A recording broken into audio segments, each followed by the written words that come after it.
Give it up for our kitty hopeful, Jaira! Tanungin natin kung ano ang nilalaman ng isipan ng ating Idol Kids judges. Judge Regine. You have a very pleasant voice. Thank you po. Very clear. I have to say you have improved a Thank you lot po.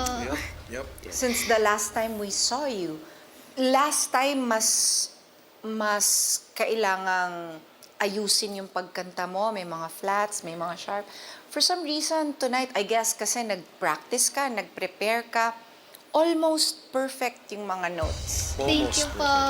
Yun ang nagagawa talaga pagka isinasa puso mo ang pag-awit. The high notes were even, it sounded really good because it was so controlled. Yung hindi yung, hindi ganun eh. Pero tumbok na tumbok mo yung Hindi ko ma-explain, so kinakanta ko na lang. It was so controlled. I love it. Hi, honey! May gusto yata pong sabihin ng isang kitty hopeful natin. Ladies and gentlemen, palapakan po natin Mr. Ogie Alcacid. Nagkakagulo ka dyan. Ano yung ginagawa mo? Ang galing mo mag-comment.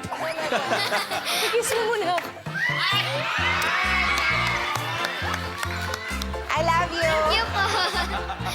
Maraming salamat. Palapakan po natin Mr. Ogie Alcacid. Hindi pa rin ako makapaniwala kasi mula nagsimulang kumanta si Jaira hanggang ngayon, hindi pa natatapos sa pagsusulat si Judge Angge. Judge Angge, gusto namin malaman, ano nga ba yung sinusulat mo? Kasi naisip ko habang kumakanta siya, may mga utang sa akin, nilista ko. Ito, gusto ko lang sabihin, there is always a room for... Improvement. Na bago na. Ano na? There's always a room for rent. Pero...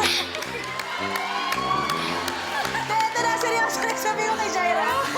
Sa pagkakakanta mo ngayon, sobrang natural lahat.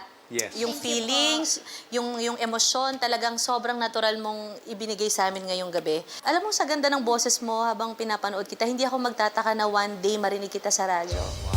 Thank you po. Good luck and congratulations. Thank you po. Thank you so much to our Idol Kids judges. Our fifth judge, if you think there's a room for Jaira papunta sa live semifinals, pwede niyo siya bigyan ng malaking score at pwede niya yan gawin ngayon.